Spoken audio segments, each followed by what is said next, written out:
Welcome to Monday Night Live. My name is Brendan Malone, and in this episode I'm going to be speaking to Eric George. Before I introduce Eric though, let me say a huge thank you to all of our supporters at patreon.com/leftfootmedia. Thanks to you guys, this episode was made possible. If you're not supporting the work of Left Foot Media and you like the content and you want to see more of it, then please go to patreon.com/leftfootmedia, and for as little as $1 a month or as much as you'd like to contribute, you can ensure that this great content keeps happening. Plus, there's also some special exclusives that are available only to our supporters at patreon.com/leftfootmedia that you will also get access to as well.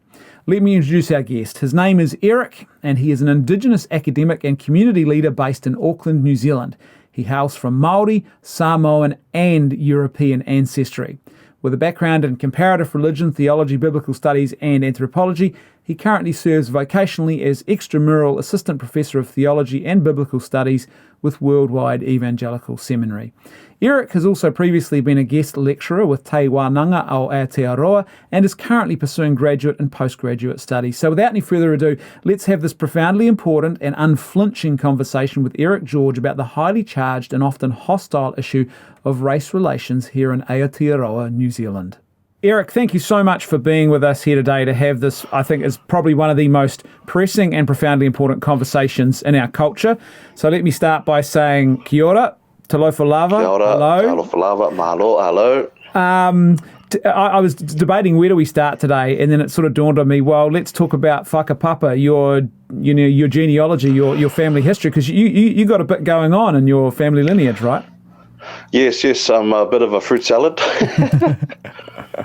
Yeah, so I am Polynesian and European, and the Polynesian side of me is Samoan and Māori, and the European side of me is English and Italian.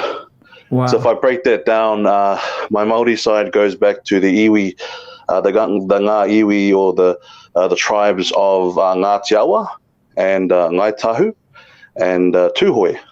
And my Samoan side actually touches both islands of Samoa in Upolu and Savaii, and that goes back to the villages of Lepa, Lalumanu, and Neiafu. And my European side is from Middlesex and Uxbridge, England, and that's because my grandfather was a wonderful man, and he in part sort of raised me and contributed positively to my life, and so I'm named after him, Eric Joseph George. So he was Eric Joseph George Sr., and I'm Eric Joseph George Jr. And last but not least, my Italian side is from my mum's maiden name, the Rossetto family, and they're from the Genoa in the north of Italy. And so, yeah, a bit of a fruit salad. That is a pretty impressive history there, mate. That's amazing. So you've got I guess you could say you've really got a real serious stake in all of this question about race relations in New Zealand. Yes. You've got a foot in many camps here.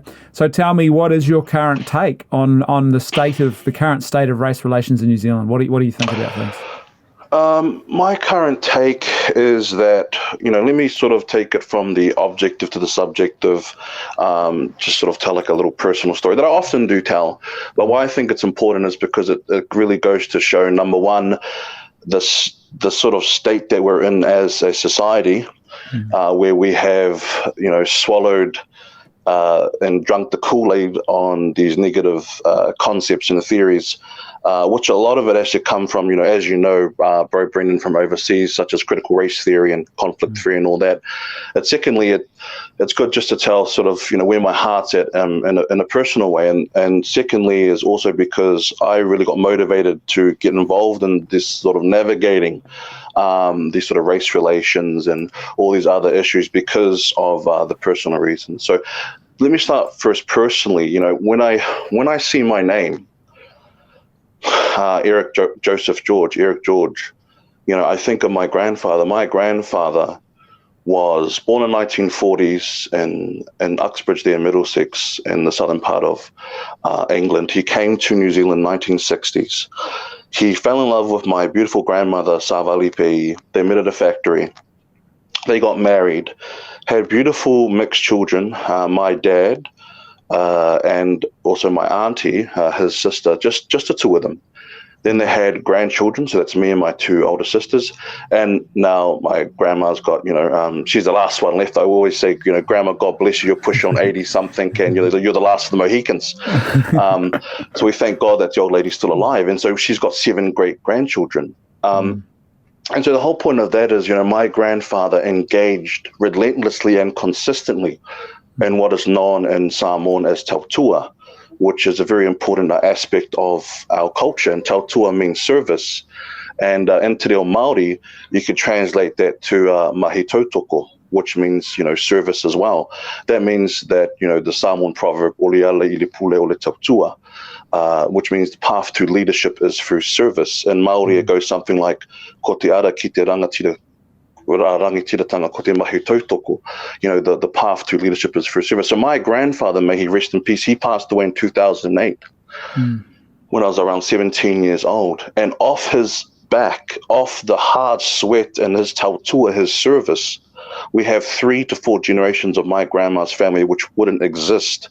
Because he, for 30, 40 years, right up to his deathbed, I remember he was in Waitakere Hospital, and the cancer had spread from his stomach and it was now ravaging his body. And all he was worried about was going to work and, contributing to the family right up to his last breath.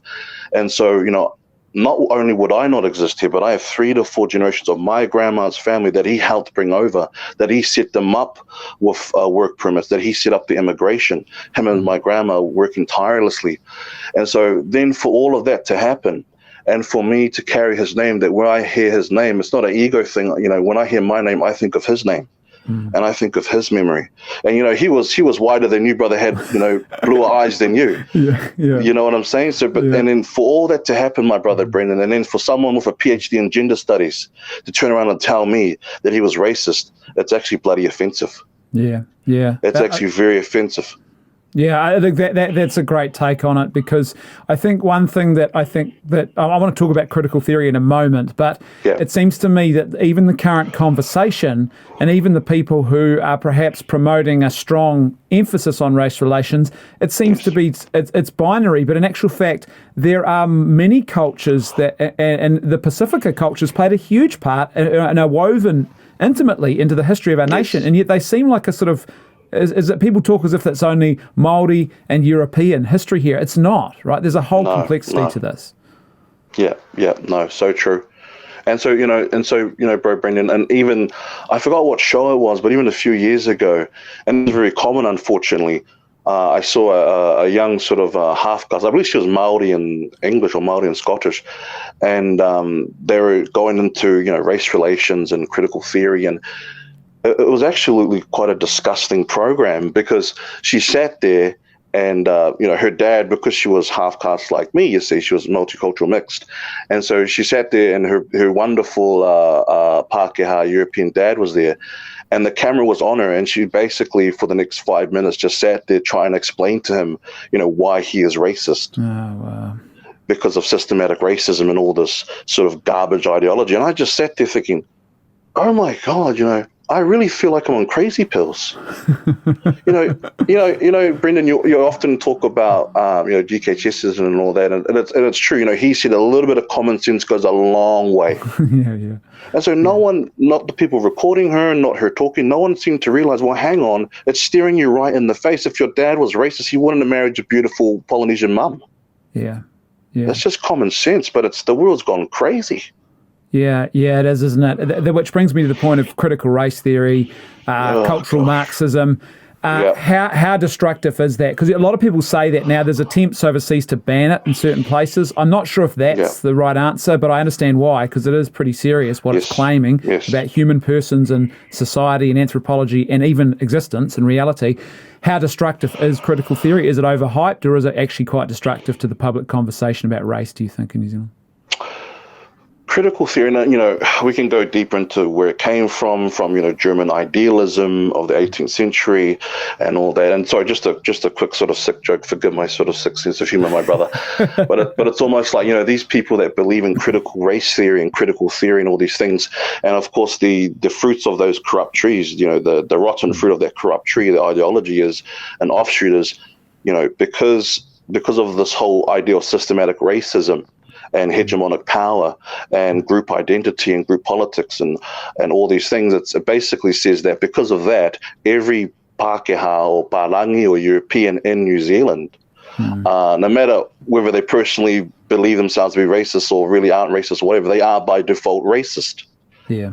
And that is total nonsense. It doesn't even make sense, because it's almost like saying, Brendan,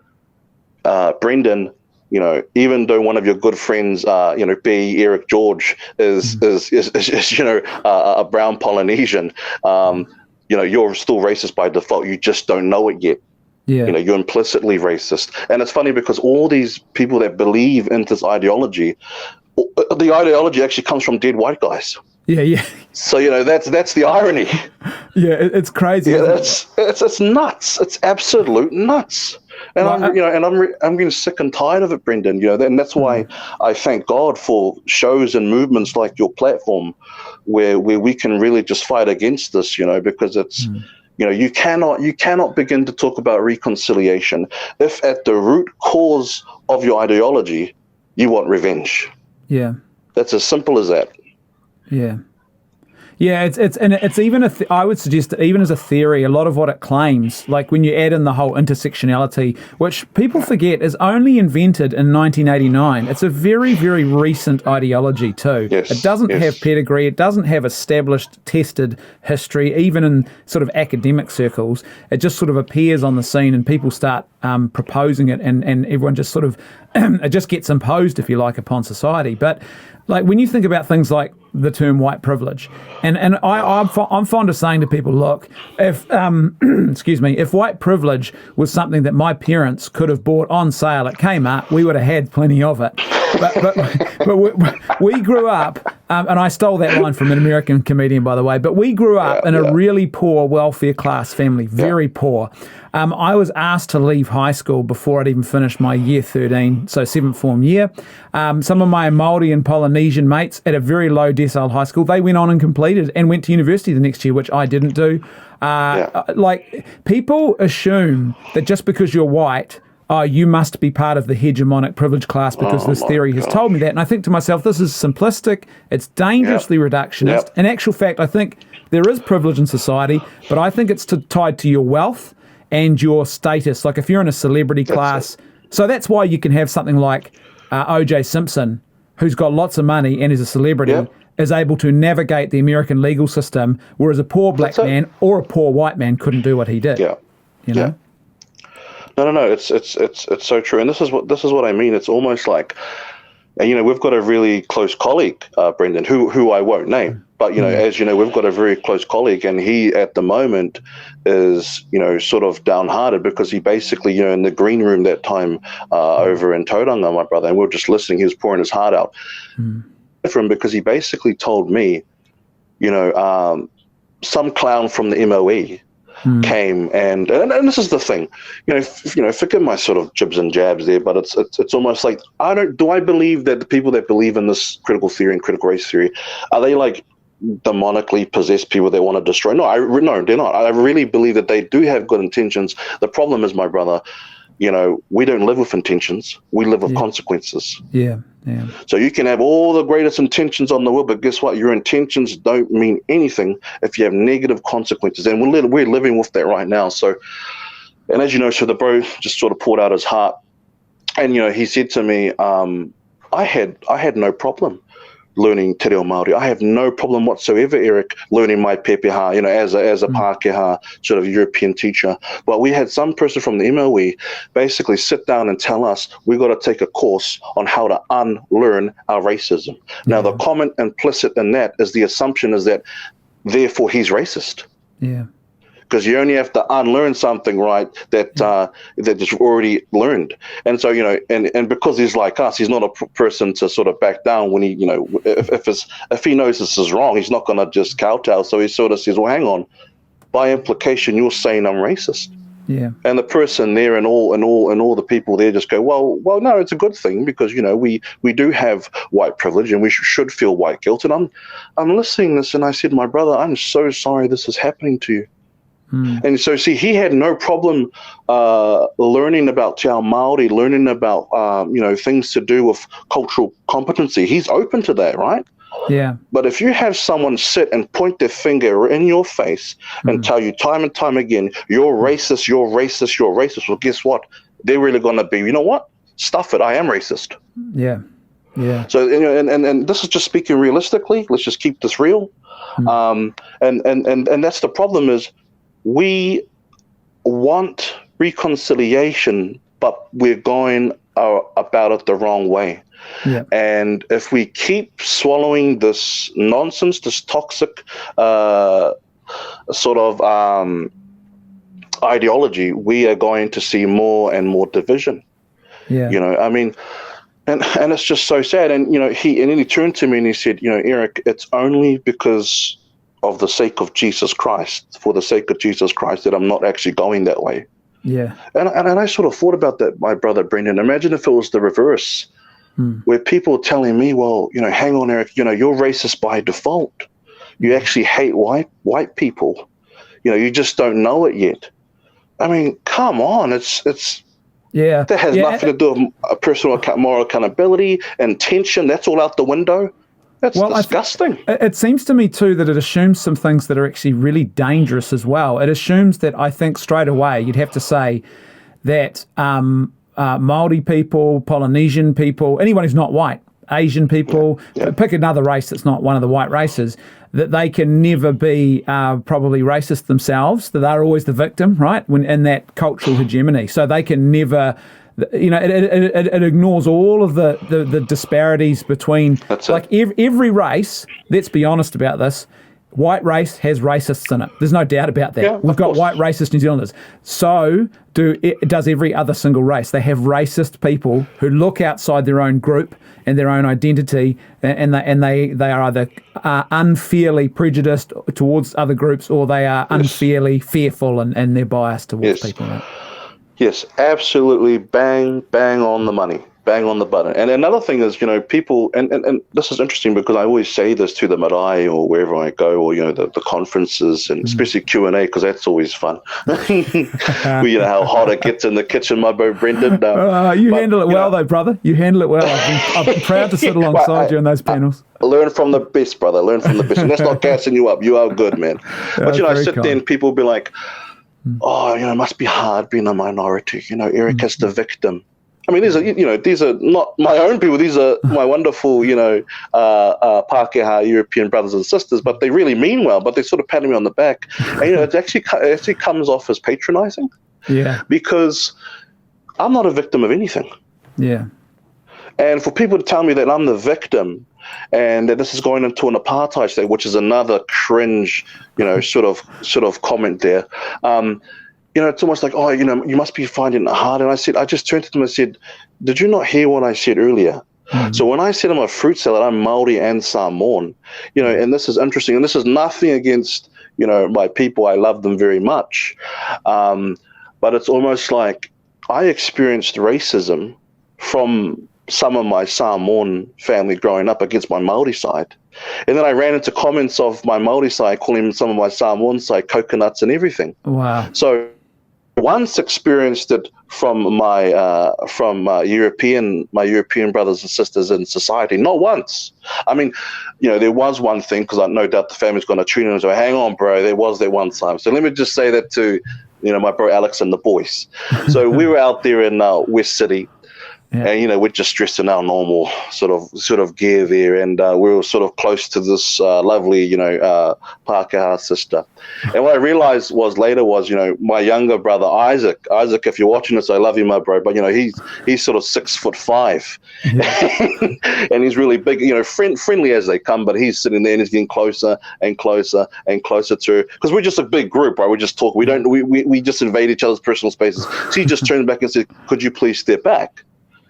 Right, so the knee-jerk reaction of one of the bros is like, "Bro, see that racism?" Mm-hmm. Well, now hang on, bro. Let's think about this logically. So this is literally the only time I just turned 30, right? So this is literally the only time I've ever experienced something that someone could say would be prejudiced or racist, right? 30 years on this earth. So I just thought about it later, and I said to him, "Well, hang on, if that was, if that was our grandma, if that was my grandma Savali, and she was in the countdown, and she was getting her little knickknacks and all that, and she had a walking stick there, and you had a big group of sort of, let's put on the roof, Pākehā sort of guys, and they're encroaching on her space. I mean, she'd probably say something worse. She'd say, "Get out of my space," So sometimes when we really study these things, we've got to understand it's actually not an example of racism, not at all. No, I get concerned too that approach is actually destroying genuine attempts, because there are racist ideas out there. There are ideas that are prejudicial. Again, I look at this and I think a lot of people who are in the elite classes are often actually the ones who are quite happy to keep everyone down, because you can't keep being elite if everyone starts climbing up the ladder. And so you see there's definitely attitudes like that out there. I think of that incident that happened recently with, was it in Tauranga, where they had that public meeting, and the lady starts to say some words in te reo, and someone yells out, "Speak English." Now, that's awful. But here's the thing I think people missed with that moment, I think. What concerns me is that you've got now people who are publicly having these sort of outbursts, and it seems to me they're not simply reacting to that woman and what she said. They're reacting to an ideology and culture that is being enforced to such a degree that they're now... that there's actually, it's generating actual racists. I think you said this earlier. That's the real danger here, right? Yeah, and that's exactly true. And even in the comments there, because I'm sort of nosy, I sort of sit there with my, flicking me little my buttery popcorn, like, oh, here we go, what's happening here? And so I just looked at the comments, and it was actually and our good old buddies at the news media world made a really good show of it, and they often do that, as you know, my bro Brendan, but. They made it almost like they really hyped it up and gassed it up, because actually what really happened from the comments that I was seeing from people that are actually there under the post was, when she started to speak through her sort of intro, her mihi to the people in Te Reo Māori, it was only one or two people in the crowd that actually started going, oh, but the other people that were moaning were actually against those two people. Wow. You see, so but it's white versus white at that stage, isn't it, too? Well, that's it. But see, the media just painted it as a bunch of old white people that just hated to hear the Te Reo Māori. And look, while we're on it, because I'm very much like yourself, my bro Brendan, that's why I thank God for your ministry and your family, is because we're people that, because we grew up on the block from the gutter, we're very up the guts. So let me just go there and be up the guts when we're talking about, Te Reo Māori. I'm sick and tired of this idea that because someone does not want to learn Te Reo Māori, they are by default racist. That's absolute nonsense. I mean, let me just say two quick points. The first one is my grandmother, Savali, thank God that she's still here with us.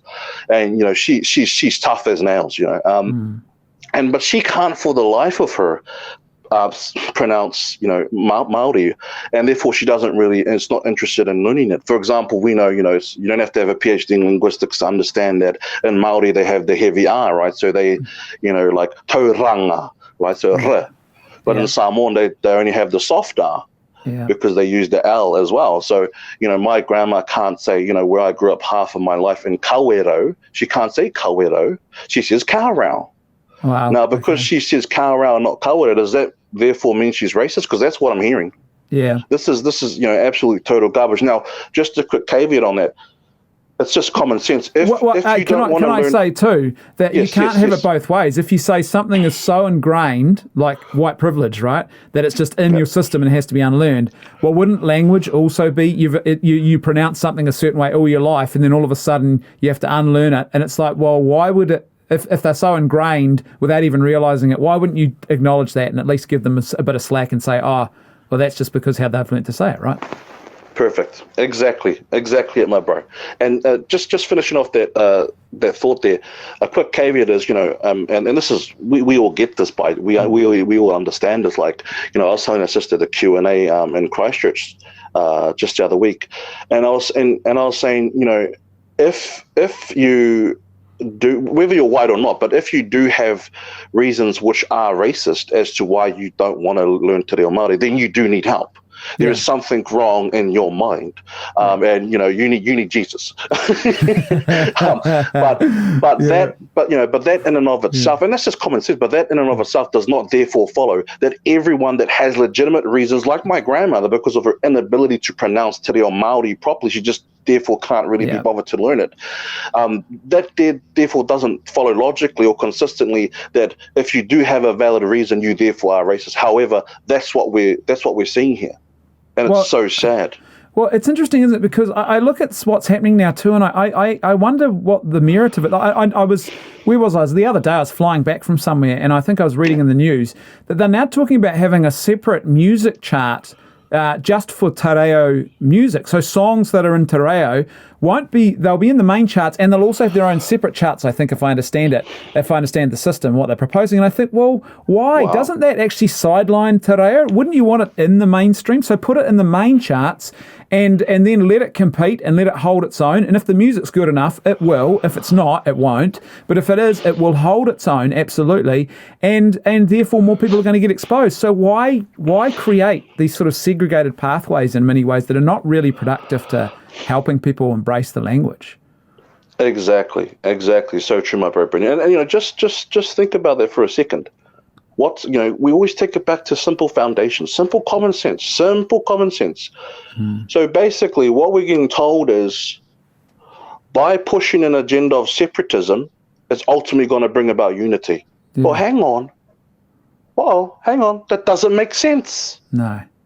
And and you're implicitly getting to the point very beautifully, my bro, Brendan. It's almost like what that really does to me, when I look at that from that angle, it's basically saying that Māori music is not good enough to actually be in the mainstream. Therefore, we have to have its own path. We have to insulate it. That's not how you produce good anything. I mean, look, it didn't stop Apiranga Ngāta, one of the greatest scholars in history, or Māori or otherwise, who actually was the first person, not only the first Māori to get a law degree, but the first person of any race. Not that it matters, but I'm just saying how amazing he was. The first person of any race to get a double degree. Yeah. So if it didn't stop him, this sort of patronizing idea where, we mean well, but basically because you're not good enough, we're gonna give you treatment that is sort of patronizing. Well, I'm not a victim, Brendan. No. I'm not a victim. And I'm sick of people telling me that I am a victim. Yeah, look at things like Sir Howard Morrison. I mean, there's his music is internationally renowned, and I'm a musician myself, and I know his music it's the quality of it is right up there. And you have this beautiful marriage of Māoridom and this beautiful talent, and it opens all these doorways into probably a predominantly, when he was coming up, a very white man's world, you'd have to say. Yes.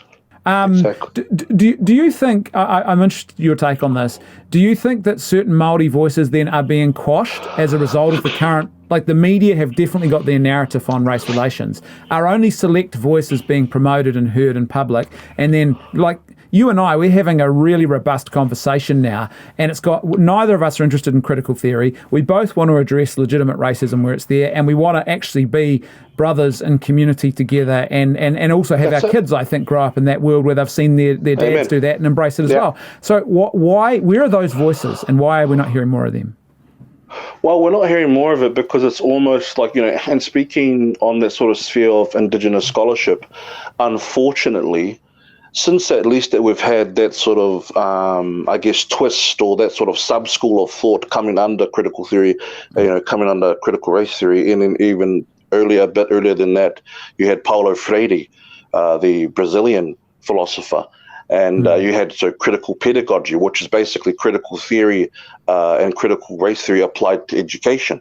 Yeah. So unfortunately, since at least the 1980s, but going back further than that, Indigenous scholarship has actually by default drunk these toxic ideologies.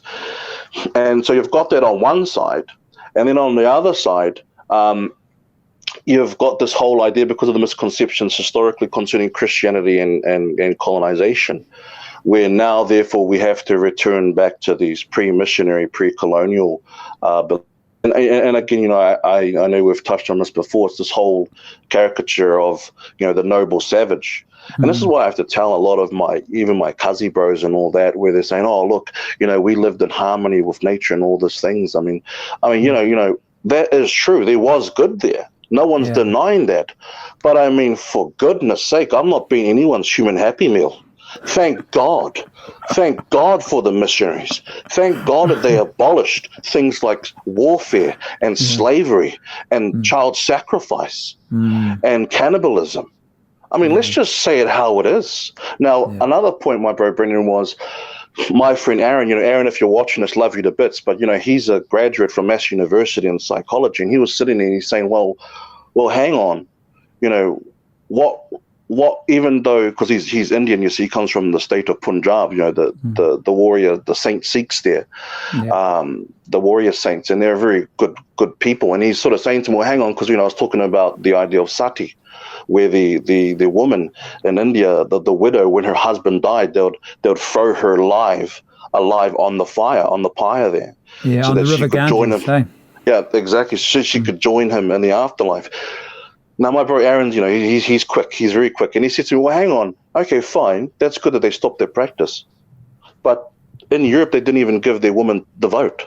So who do they think? And I'm just talking normally here, nothing against them. I love the bro. But I'm just keeping it real.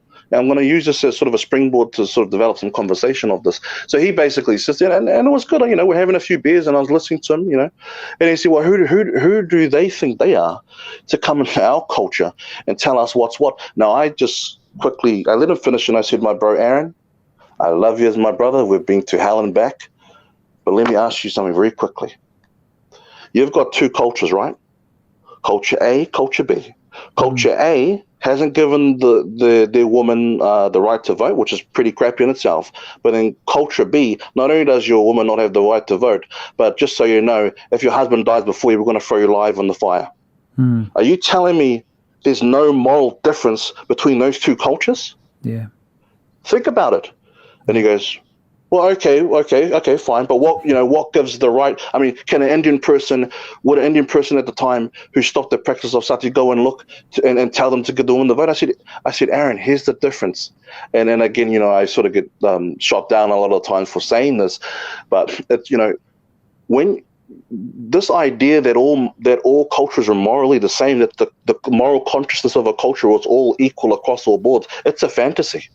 It's an absolute fantasy. It's an exercise in futility. And I said, the thing is, and not only as someone that's involved in the Indigenous sphere, but also as someone who loves Jesus, who loves my Lord and my Master, who saved my family from the gutter, from gangs and from alcoholism and from abuse and from drugs. We're not actually judging it from each other's standards, which you could still do morally, objectively, but we're judging it from God's standards. Yeah, that's the difference. And because it was down to the European missionaries, because they had the spiritual consciousness to understand that why the Judeo-Christian worldview teaches us, and you've gone a lot about this, Brendan, and helped me develop my ideas on this, and so I thank you for this, my brother, about the Imago Dei. The Imago Dei, the image of God, is so important. We did not have such a thing in indigenous religious systems. You do not have such a thing. Like, for example, I was talking to my great uncle when he was still alive, and he's a fantastically educated man. He knew the Fa Samoa, the Matai system, and also educated in sort of English Western ideas. And he told me the problem with the ideas of afterlife in the traditional Samoan pre-colonial concept was only the chiefs got to go to heaven. Well, hang on. What the heck? So the majority of people, even if you're a good person, because you don't have a Matai title, you by default go to hell? Something's wrong there. It's so drastically different from the Judeo-Christian worldview, which teaches that in your essence, because you're made by loving God, you're all equal. Yeah, preach it, brother. Let's talk about that then. The issue of colonisation. It's become again hot button topic. People now talk. I now am regularly being referred to as being part of the colonial class. Now it's just all over the media. My gosh. And part of me goes, well, my predominant heritage is actually Irish, and the Irish we have a lot actually in common with the certain treatments that the Irish people received in common with the Māori people from the English Crown. But I look at it and I think, am I wrong to think that if you're logical and truthful, then you'd have to say it's a mixed bag. So there are things that are absolutely abhorrent, like the land theft and the deception of Māori people and everything else. The things like parihaka, there's awful stuff that happens, but then there's also other things that are actually really positive, like you've talked about the rule of law. So all of a sudden, warring tribes, the end of cannibalism, the introduction of technology. It's a mixed bag, isn't it? 100%. And again, this comment came up in Q&A, and basically the comment was, are you therefore saying, Eric? Are you therefore saying, as an Indigenous person, but not even an Indigenous person, as an Indigenous believer in Jesus Christ, are you therefore saying that colonization was a good thing? Now, the thing is, when we, because what was his name? Not Goldstein. That's the guy from the ASB ad. What was it? Paul Goldsmith. Paul Goldsmith. Right. Sorry, Goldsmith. Yes. I don't know. Excuse me. And so Goldsmith gets up there and he basically says, he goes, look, on average, on balance, colonization was a good thing. Everyone just shoots him down and just paints him as some old white dude that's just racist and he's not in touch with reality. Well, hang on, quick pause there. When I don't even think he realized the impact of his statement, because I'm pretty sure he didn't, by his statement, make it inclusive to Christianity. No. Because now, if you include Christianity, even though it was sort of in the vehicle or delivered through colonization to an extent, Christianity now, therefore, hang on now, that's eternal significance. Yeah. And I got shot down at the Marae a few years ago because basically I was saying this and they were saying, well, hang on, let me just get a metaphysical argument here, sort of, and I said, yeah, let's go. And he said, well, hang on, Kazi, are you saying if you went back in time and Christianity could have been delivered by no other means but colonization, are you saying that you'd do colonization all over again if it wasn't possible to deliver the gospel that way? I said, okay, first of all, I think you've pushed me into like a false dichotomy, because it can be delivered, and it was delivered initially outside of the realms of colonization. Yeah. But that's besides the point. Let's get down to the nitty gritty. Let's go up the guts as we always do. I said, based upon your sort of argument there, yeah, I would. Yeah. And they were all shocked. They said, are you kidding me? How dare you? I said, hang on. Because of Jesus Christ and salvation, eternal significance, I am so happy that my people receive Jesus Christ. See, and that's what I think Goldsmith was sort of missing there. He was sort of saying, oh, well, technology versus cannibalism, and that's fine. But if you add Christianity into the mix, it takes on a different dimension. Yeah. It takes on a very different dimension, because now it has eternal significance, And not only that, when we have the introduction of Christianity, and this was sort of going on about my talks as well through with Confident Christianity.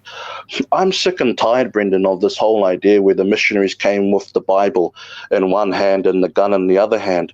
I mean, just a few years ago, I was online talking about adding my sort of 5 cents here and there, as you do, you sort of pepper now and again, and my cousins, who also my sort of relation there, my older relation, who actually holds the same title as me, Be from Neiafu and Aotearoa Sisifo. And he comments there and goes, well, yes, we know that John Williams came and he had cannons on a ship, and they threatened to bomb Aotearoa, the ruler, the chief there, the high chief of Samoa at the time.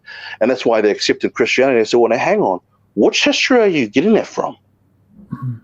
That's not what happened. The Samoan people openly and welcomed Christianity. We received the gospel, So that within a few decades, we were already training our first ministers. And in fact, one of the old kuias, one of the old nannies there at my grandma's church, her uncle's bones are still in Papua New Guinea. They didn't know where he was because, so Samoa was producing our own missionaries to send out. We weren't idiots. No one came and forced us to believe anything. This is the sort of patronizing tone, Brendan, that we're dumb, that we didn't know anything about the spirit world. Yeah. We had a highly developed spiritual system, in Te Ao Māori too, in Te Ao Tawhito. The problem was we had the wrong spirit. Yeah. So where there was war and revenge, Jesus brought peace and forgiveness. Yeah, and that's the complexity of it, right? So there's all these complexities that people completely ignore. So they see Paul Goldsmith, they hear him say that thing, and they assume, typical white guy. They don't understand he's actually got I was talking to someone about this recently, he's got a scholarly background, I believe, in this, and he's actually sat on I think, was it the Waitangi Tribunal, and actually, redressing past wrong. So this guy's not a white racist. That's the first thing. Exactly. Then there's the complexity of the fact that, in actual fact, it wasn't a choice between colonization and no colonization. It was colonization by the English or the French or the Dutch. If not, probably the Germans would have come here. The Pacific was being carved up. So someone would have actually done it. It's not like you can turn that switch off. And then on top of that, when you think about missionaries, like, for example, Bishop Pompelia, the Catholic bishop who came here, is hugely influential around different parts of New Zealand, very involved with the Māori, and very, very much he's even trying to convince them not to sign things at Waitangi because he can see what's coming. Right. But he's French. He's not part of the English colonial system at all. He's outside of the system. And he's not the only one, by the way, in that boat who's come here and is not. So there are moments for sure when the colonialists would abuse and utilize missionaries and the missionary spirit and fervor for their own ends. But the simple fact is that you're being, I think, far too simplistic if you treat it all, you lump everything in one and you say, look, part of it for me is, and I'd love to hear your take on this, do you think there's a bit of a romanticisation of pre-European New Zealand history? Of course. That's not really that valid. Absolutely. And that's like, when we hit on it before about, sort of noble savage. You see, this idea that, because the Indigenous people before colonization, they lived in harmony and it was all rainbows, butterflies and unicorns. And you see, this is going back to Sir Aotearoa. Why I like quoting him is because he's undeniably the best of both worlds. He was the greatest scholar ever to come. Now, there were other good scholars like Sir Peter Buck, but he was, and the great poet Hone Tūwhare, and I could go on and on, but excuse me, Aotearoa was so profound because he, and I've got a quote in my presentation from Sir Aotearoa, and it basically says this: when the Pākehā came, when the European came, they brought one law for all. Mm-hmm. And now we look back sort of retrospectively and we say, okay, so we've got to fight any racist law, that's fine, that's common sense. But what it provided was a cohesive legal system. Because when we think of and he goes, this is one of the whakatawakis, this is one of the sort of proverbs from that time, is that fire over there, go snuff it out. Yep. That's one of the proverbs. Imagine that fire over there, over yonder, go snuff it up. So that's the mindset.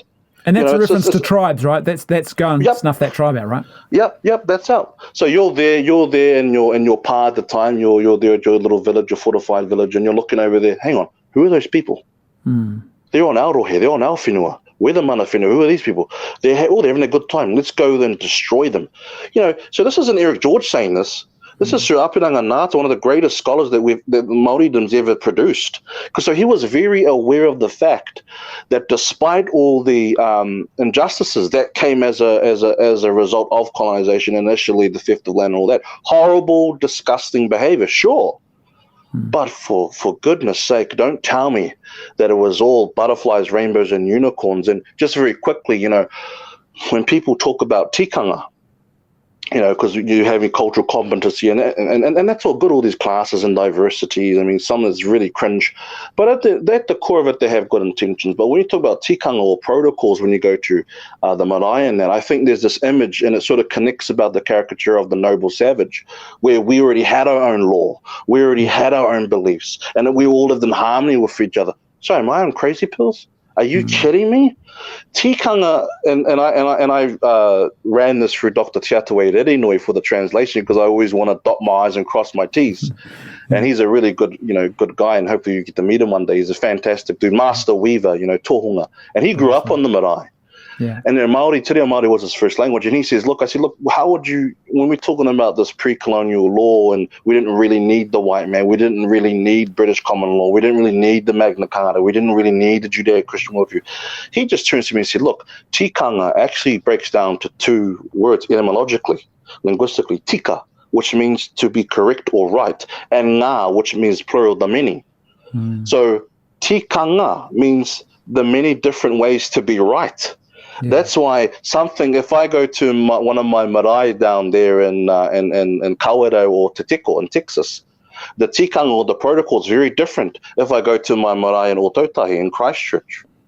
Why is that? Where's the uniformity? Where's this whole idea of the noble savage, and they're all sitting in sweat lodges and having these awesome little meetings, and there was no warfare, and it was all peace and bunnies and rainbows.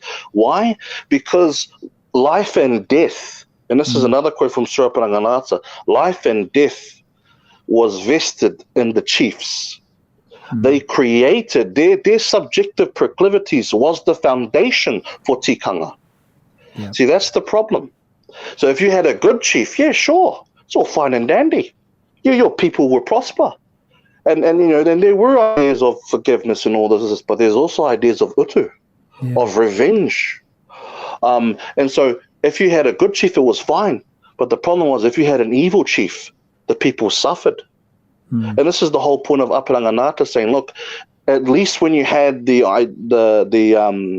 English common law and the Western ideas come through colonization and the coming of our Pākehā European brothers and sisters, everyone was accountable to the law.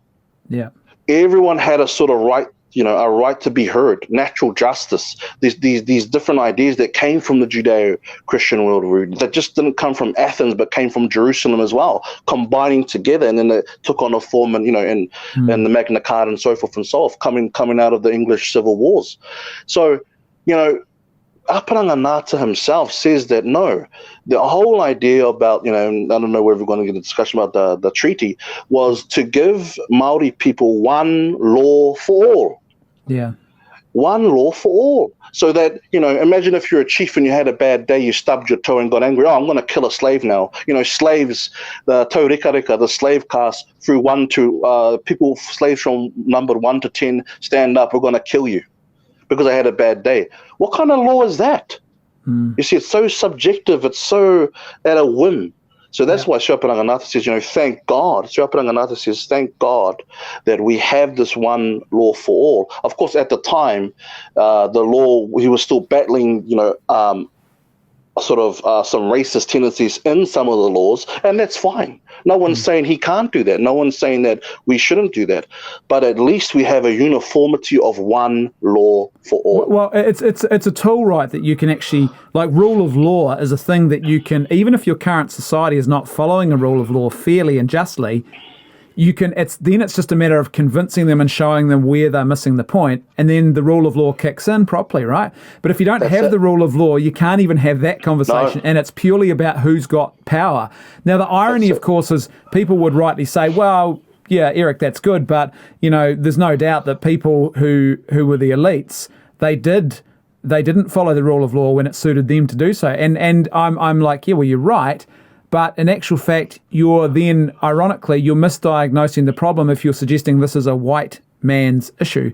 Because in actual fact, the majority of Europeans who lived under those same people were also treated badly and were oppressed when it suited the elites to do so. It wasn't along racial lines, it was about power and control. At the time, the elites, they tended to look down their nose at those beneath them, and it was either very patronising, or there was a tendency to view them as perhaps being even, well, certainly after Darwin, genetically inferior. Right. So it wasn't even along racial lines. It was just, well, if you were poor, that was because you had the wrong genes and we needed to evolve them out of the gene pool. So race was part of that.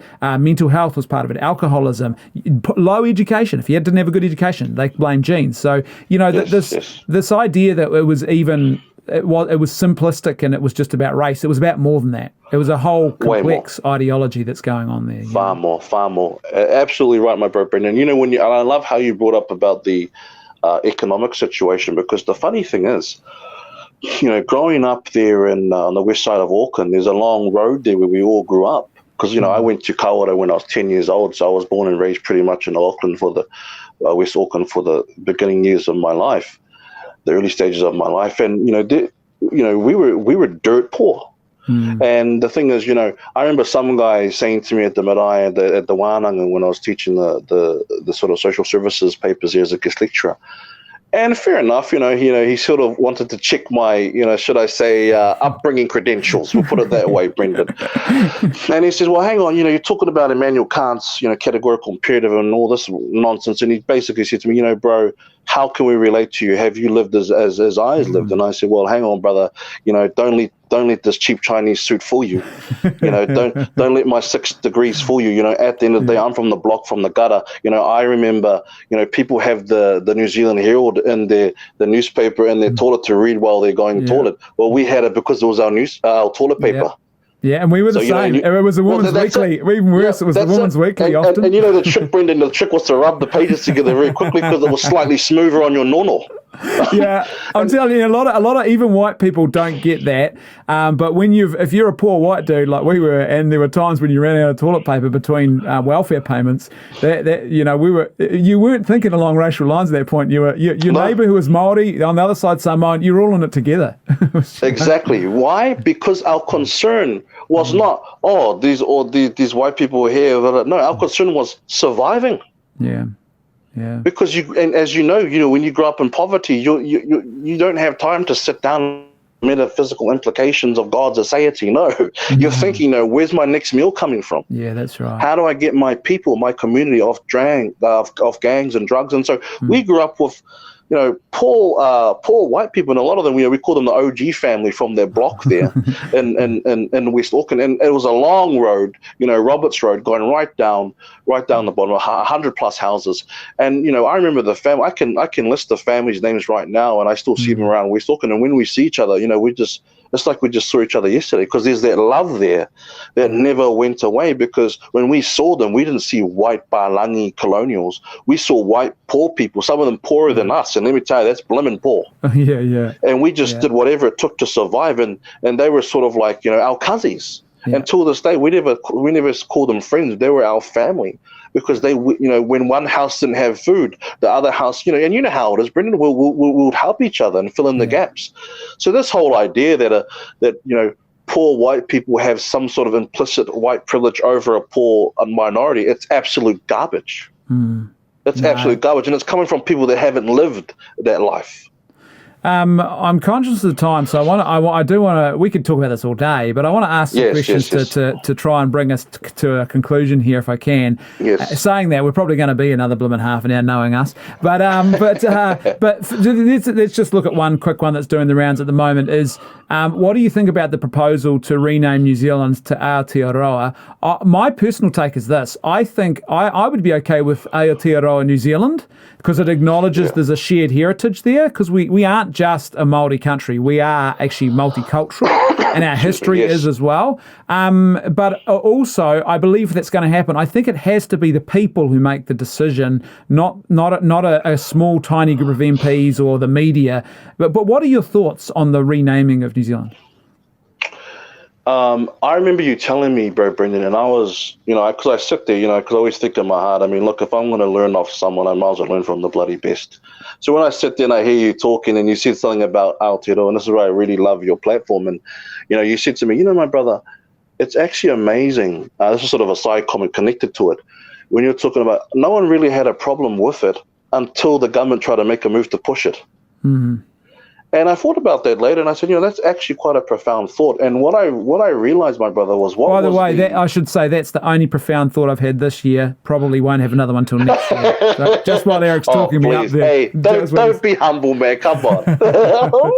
No, that's good, my bro. But, I thought about the sort of underlying conceptual frameworks, the philosophical assumptions, or they call, presuppositions. And what came to me quite surprisingly in my mind was the reason why, what's behind it, what's the wizard behind the curtain. What's really scary is the ideology behind it, the thinking behind it to push this is because language itself is racist.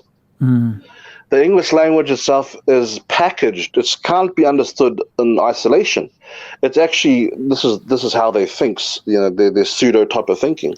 Because of critical race theory, and it's so taken to be the norm now, it's so normal now, we want to change New Zealand to Aotearoa because we want to unshackle ourselves from the colonial past, and because the English language is implicitly racist, because it's connected and was delivered through colonization and all this and imperialism. So first of all, that can just be easily shot down to pieces.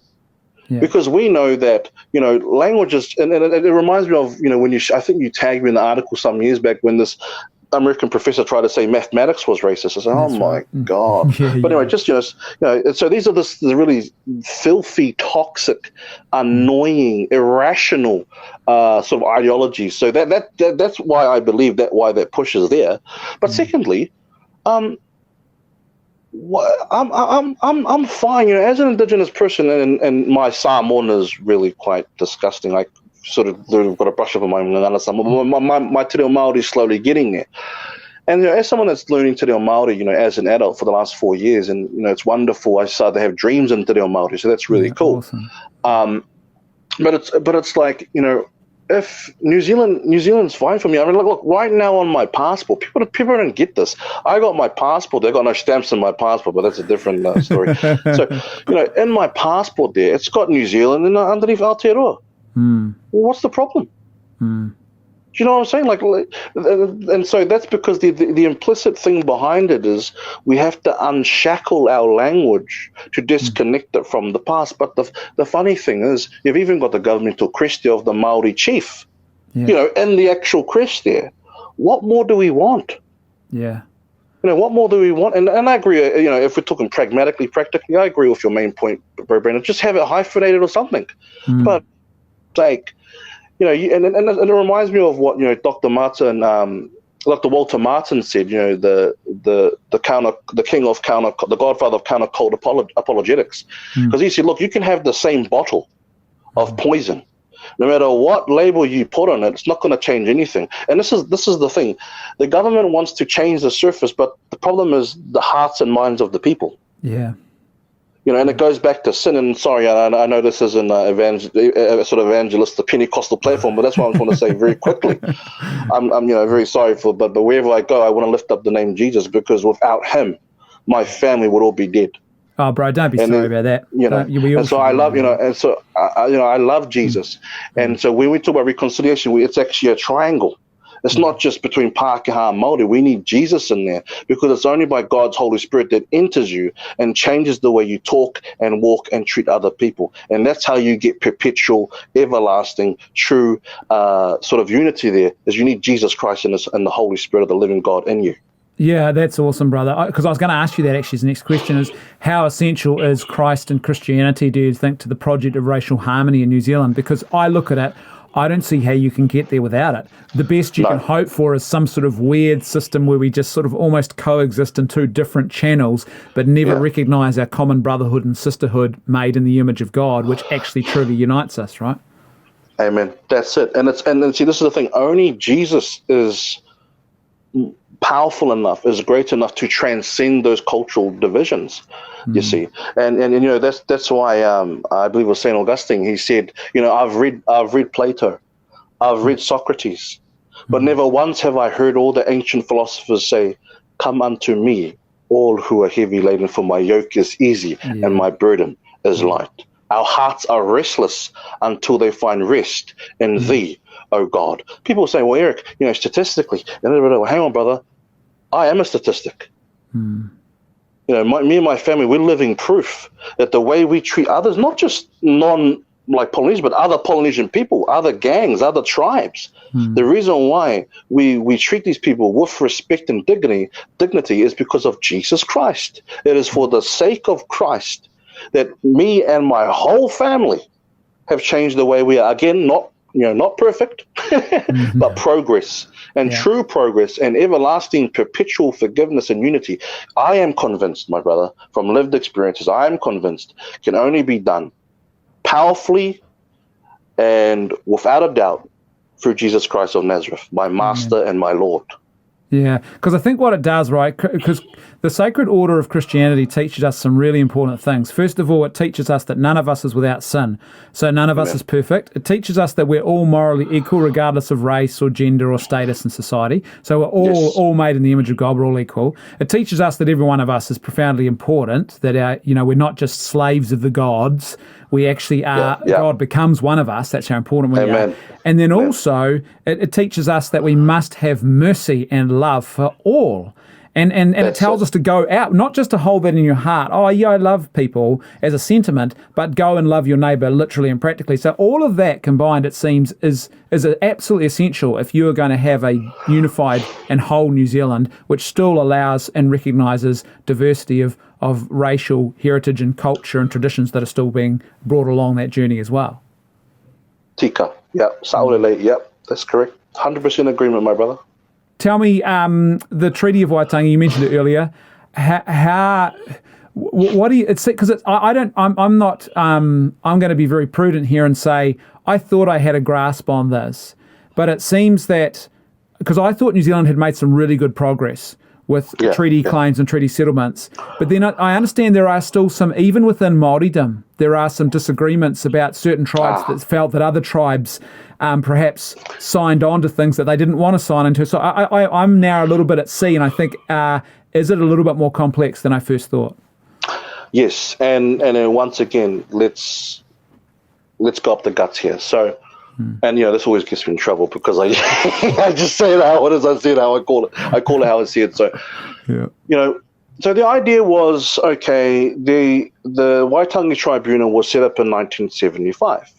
The whole idea about that was they were a group of scholars, historians, and some lawyers there as well. And their idea was to make recommendations to the Crown to set up a system where there was true injustices. So when you talk about land sales, and there's a few categories: land that was sold or gifted legally and done in a proper way, land that was confiscated through war, and land that was just flat out stolen. Yeah. But now you see there's a little bit of overlap between the first and second categories. Yeah. The Tribunal was set up in 1975, and their whole idea was to make recommendations to the Crown to hear true historical grievances from the various iwi around the motu, around New Zealand, different tribes. And where they found that it was a true violation, a true sort of just straight out, took it by force, deuces, catch you later, I'm going to walk off stage now, thanks for the land, which is real horrible. They made recommendations to the Crown. And the funny thing is, everyone goes on about, because I heard, when I go to Wānanga and my lefty Indigenous scholars there, my cousins over there, say, well, there's actually two treaties. There's actually the Māori treaty, Te Tiriti o Waitangi, and then the English treaty. Okay, well, the funny thing is the Waitangi Tribunal actually puts emphasis on the Māori version. Interesting. So that kicks that out of the hole, because that's what the majority of the 500 chiefs signed. Was the Māori version. So this whole idea coming from the left about there's actually two treaties and you've got to honour this. Well, hang on. This is why I love New Zealand. We had a problem. They got together and they found a solution. Now, my problem is this, and this is from someone who is looking from the inside and looking out.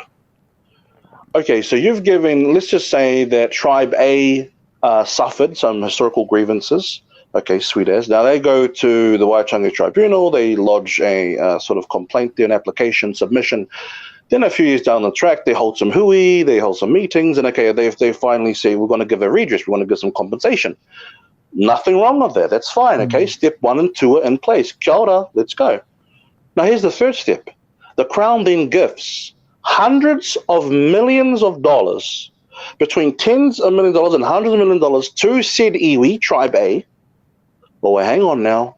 Now I see that the tribal leaders of the same tribe pull up in a limo, and and all their families have flash stuff, and all. Well, hang on, where's the money gone? So this is the problem. We have internal problems as well. And again, I'm not here to crap on my people. I'm not trying to say that, but let's just keep it real. Because what's sauce for the goose is sauce for the gander. It's all good to sit on the marae. Yeah, fine, kia ora. Sit on the marae, point the finger at colonization's fault. Well, why don't we take some moral accountability for our own take, for our own arurarus?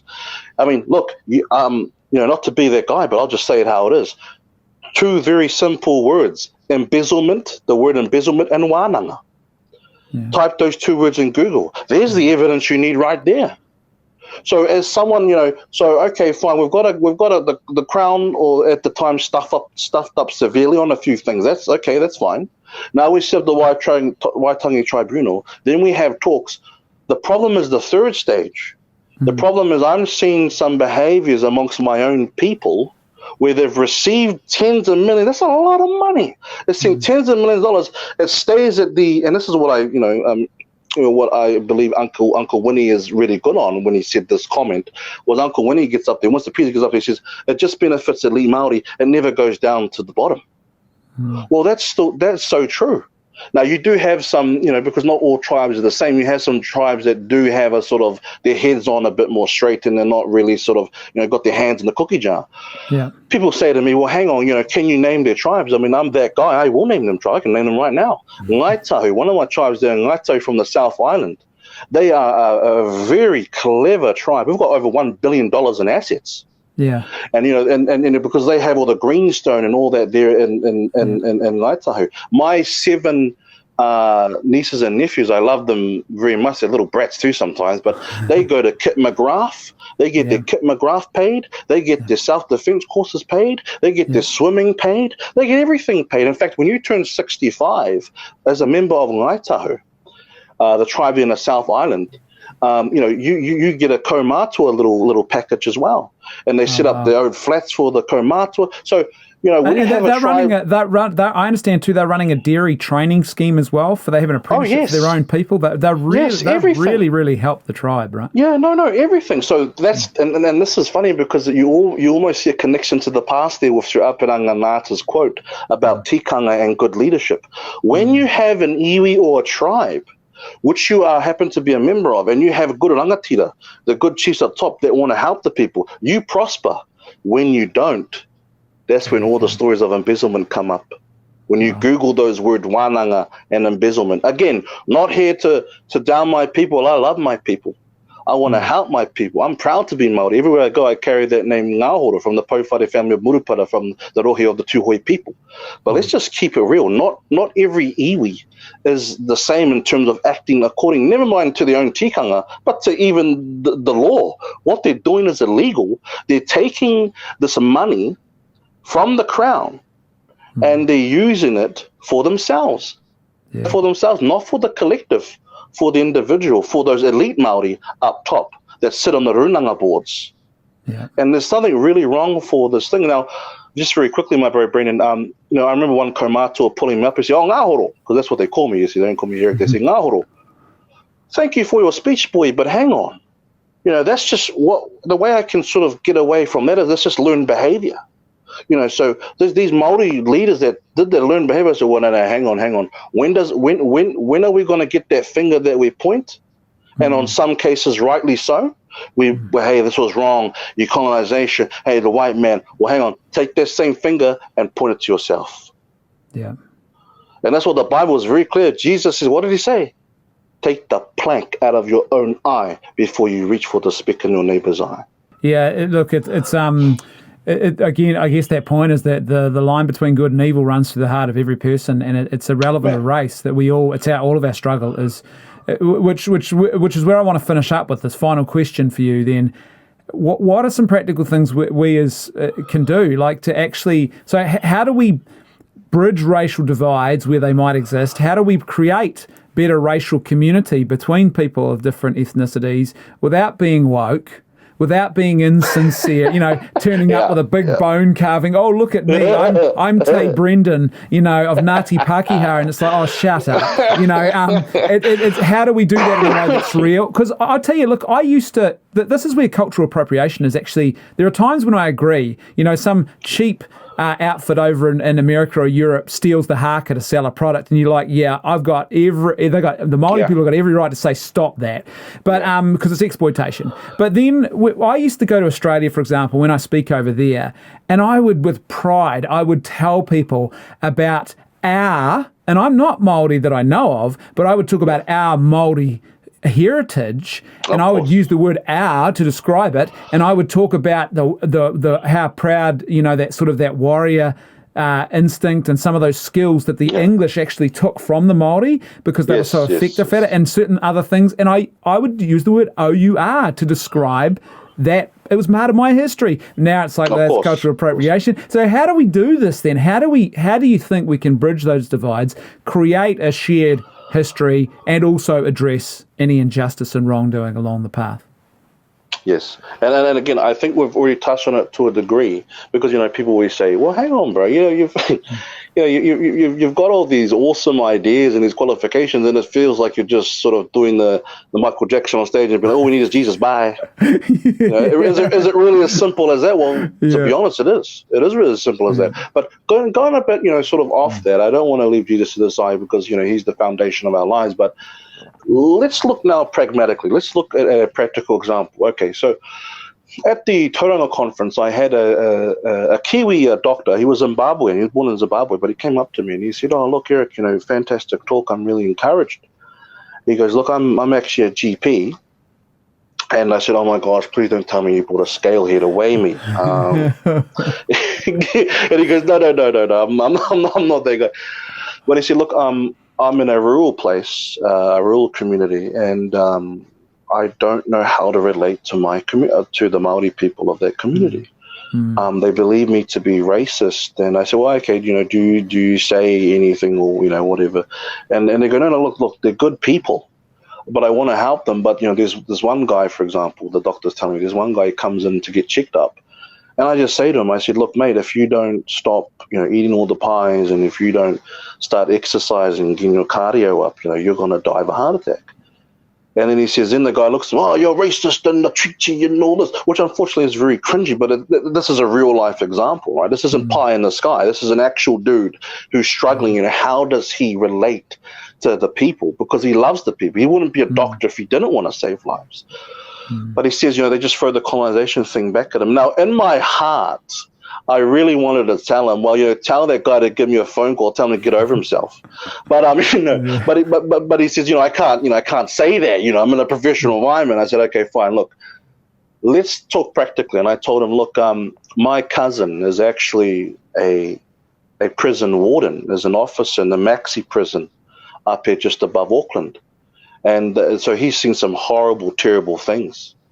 And so there was a Tongan guy that was, throwing stuff around in the cell, and they were dressed up like Spartans. They had their riot shield and everything. They said, "Bro, put the shank down. We're going to come in there. We're going to give it to you," because they try to de-escalate the situation. And they said, "Hang on, is there anyone that speaks Tongan?" Because they're trying to talk to him in English. So they called the Tongan guy who just was on shift. He came in, he spoke Tongan to him, and it just hit him like a ton of bricks. The guy just dropped the shank. He said, "Okay." So there's something about, in your own language that communicates to the heart. There's this saying is, if you speak the lingua franca, another man's language is to your head, but if you hear your own language, it's to your heart. So going off that, I said to the doctor, I said, "Look, thank you, doctor, for your service, but just very quickly, the most practical and positive advice I can give you is learn a few phrases in Te Reo Māori." Because that's not tokenistic. Just say, "Look, ake te pehe a koe. Are you maw'iwi? Are you sick? Or are you pai ana? Are you all right?" Or just say kia ora, or just say tēnā koe. I mean, these simple tokens, because there's something about it that will disarm and bring those barriers down. Yeah. You see, so one of the things is about languages. Yes, I'm all for learning the language, but I'm just not for how the government's doing it. The government is going so radical on the equilibrium of left and right. They've gone so far left that again, just with our mutual colleague there, they were talking about earlier, Brendan, is actually putting people off. Because what's tying to the idea of learning the language is not so you can relate to people, which is why I want to encourage people to learn Te Reo Māori, is to relate to people, connect to people, to bring about true unification. No, what the government's pushing, the implicit underlying assumption there is you learn Te Reo Māori because you have to unlearn your racist ideologies. Yeah, deconstructing whiteness, right? Rather than building community. Yeah. So that's what I would say is just, if you really want to outreach to Māori people, go to the marae, learn some of the language, connect with them on that level. Have a few beers in the garage with them, get to know just little things like that. Practical question about marae protocols and stuff. Can anybody, it's weird, if you're a white boy, that the local school has an open day or the local aero club has an open day, you go along. But what are the protocols on a marae? Can anyone go to a marae and say, look, I just want to be present? Or how do people do that? Oh, yeah, sure. One of the ways is you can go to what they call noho, which is like sort of short overstay blocks, and getting to know the cultural experiences.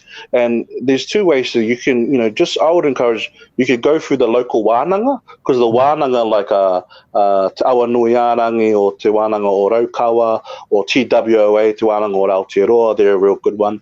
And they've already got these sort of partnerships or understandings or MOUs with these different marae in Tāmaki and around the motu.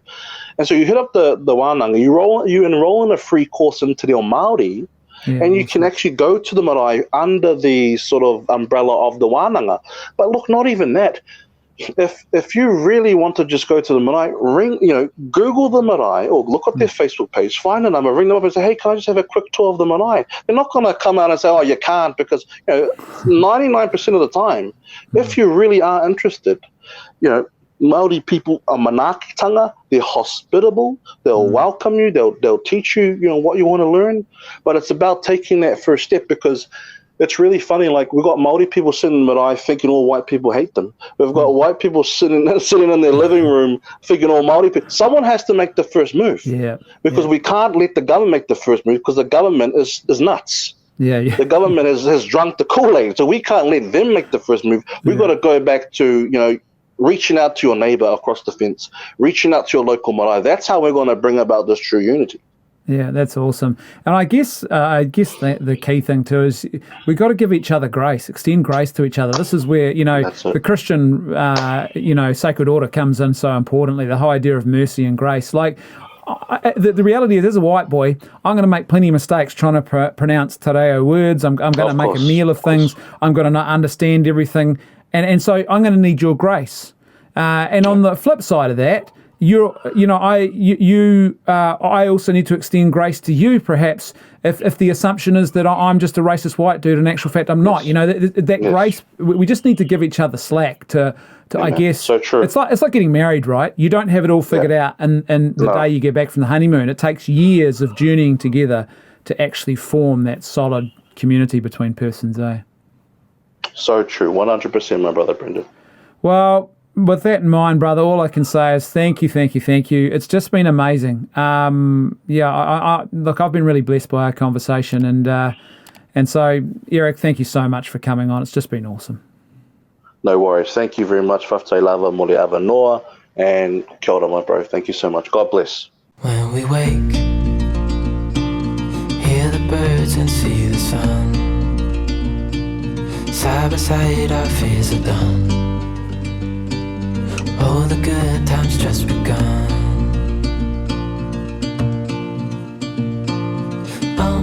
We know what we have, let's hold on tight.